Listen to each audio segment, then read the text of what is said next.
Praise the Lord. பரங்கிப்பேட்டையிலிருந்து பரமனின் வார்த்தை இந்த உங்களோடு இன்றைக்கு கிறிஸ்துவனுடைய பிறப்பின் நற்செய்தி உங்களுக்கு அறிவித்துக் கொண்டிருக்கிறேன். உங்கள் வாழ்க்கைக்கு உங்களுக்கு அது குட் நியூஸா அமையும். புதிய ஆண்டிலே ஆசீர்வதிக்கப்படுவீர்கள்.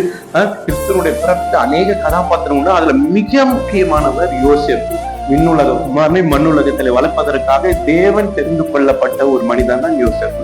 இந்த மனிதன் ஒரு நாள் தன்னுடைய மனைவி கர்ப்பவதியா இருக்கிறாள் என்று திருமணத்துக்கு முன்னதாகவே அப்படி இருக்கு என்றதால தள்ளிவிடலாம் என்று யோசனையா இருக்கிறாங்க. வசனம் சொல்றது மத்தேயு 1:19. அவள் புருஷனாகி யோசேப்பு நீதிமானாக இருந்து அவளை அவமானப்படுத்த மனதில்லாமல் ரகசியமாய் அவளை தள்ளிவிட யோசனையா இருந்தாங்க. ஏன்னா திருமணத்துக்கு முன்பே கன்சீவ் ஆயிருக்காங்க, கர்ப்பவதியா இருக்க. எப்படி அது பரிசுத்த ஆவியானவருடைய பலத்தினாலே நிழலிட்டது அந்த கருவிலே பிள்ளையை பரலோக தேவன் வைத்தார். இதெல்லாம் சான்ஸே இல்லைங்க. எப்படிங்க சான்ஸ் இல்ல?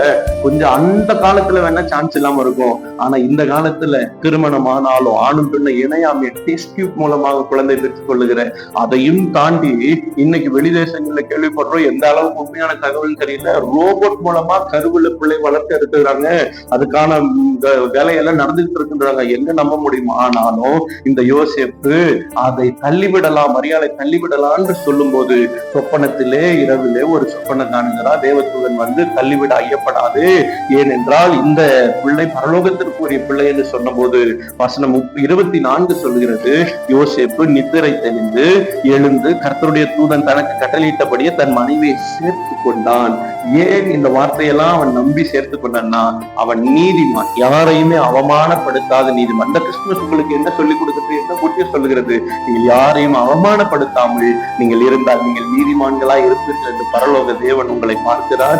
நிச்சயம் உங்களை ஆசீர்வதிப்பார். அவமானப்படுத்துறதை நிறுத்துங்கள், நீதிமான்களா இருப்போம். கிறிஸ்துமஸ் கற்றுக் கொடுக்கிறது. இந்த குட் நியூஸ் உங்களுக்கான ஆசீர்வாதத்தை விண்குமாரனே உங்களுக்கு கொண்டு வரும். உங்களுக்காக ஜெபிக்கிற நன்பின் ஆண்டவரே, இந்த நல்ல நேரத்தில் ஜெபித்து கேட்டுக்கொண்டிருக்கும் ஒவ்வொருவரையும் ஆசீர்வதிங்க, பாதுகாத்து சுகந்தான். இயேசுவின் மூலம் ஜெபிக்கிறோம் நல்ல பிதாவே. ஆமென். God bless you.